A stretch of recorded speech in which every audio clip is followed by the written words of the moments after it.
કમોસમી વરસાદથી અંબાજીના વાતાવરણમાં અચાનક પલટો આવ્યો છે। અંબાજીમાં બપોર બાદ ધીમી ધારે આ વરસાદી માહોલ સર્જાયો છે। અંબાજીના વાતાવરણમાં પલટો આવ્યો છે। બપોર બાદ ધીમી ધારે આ વરસાદી માહોલ સર્જાયો છે। પરગ જોડે પરગ કેટલો વરસાદ પડ્યો છે, ક્યાં ક્યાં પડ્યો છે, શું વિગતો?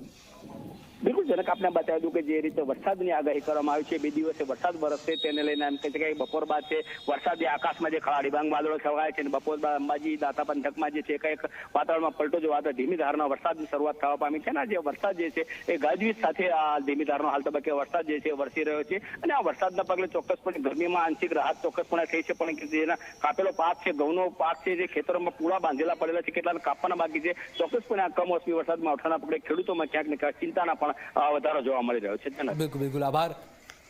તો અંબાજી અને દાહોદ આ 2 જગ્યાઓ પર આ કમોસમી વરસાદ એટલે કે માવઠું પડ્યું છે। ગુજરાતની અંદર ઉત્તર ગુજરાત અને આપ જુઓ કે દાહોદ, મધ્ય ગુજરાતમાં દાહોદની અંદર આ વરસાદી માહોલ સર્જાઈ રહ્યો છે 2 જગ્યા પર। અને ગુજરાતમાં વાદળછાયું વાતાવરણ છે। ગુજરાતમાં ગરમીનો પારો 40-41 ડિગ્રી સુધી પહોંચ્યો છે।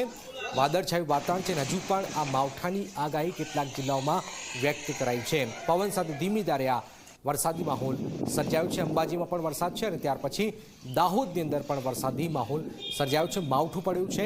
અચાનક જ આ માવઠું પડતા જ ચિંતા વ્યાપી છે, કારણ કે કેરીનો પાક હવે જો આ માવઠું વલસાડ અને વાપીની આજુબાજુ જાય તો મુશ્કેલી સર્જી શકે છે અને સૌરાષ્ટ્રમાં પણ હવે કેરી તૈયાર થઈ રહી છે તો એને પણ નુકસાનની ચિંતા વ્યક્ત કરવામાં આવી રહી છે। તો બનાસકાંઠા અને દાહોદમાં 2 જગ્યાઓ પર માવઠું થયું છે અને હજુ પણ આ માવઠાની આગાહી અન્ય જિલ્લાઓમાં પણ વ્યક્ત કરવામાં આવી રહ્યું છે। તો ગુજરાતમાં ધોમધકતી એક તરફ ગરમી છે, 40-41 ડિગ્રી સુધી તાપમાનનો પારો પહોંચ્યો છે, ત્યાં બીજી તરફ આપ જોઈ રહ્યા છો કે આ માવઠું પડ્યું છે। બનાસકાંઠાના અંબાજીમાં આ માવઠું પડ્યું છે, ધીમી ધારે કમોસમી વરસાદ, અને દાહોદમાં પણ આપ જોઈ રહ્યા છો પવન સાથે આ વરસાદી માહોલ સર્જાયો છે। તો ગુજરાતમાં 2 જગ્યાઓ પર આ કમોસમી વરસાદ જોવામાં આવી રહ્યો છે અને હજુ પણ વાતાવરણમાં પલટો આવ્યો છે। અંબાલાલ પટેલે શું કહ્યું છે ને હવામાન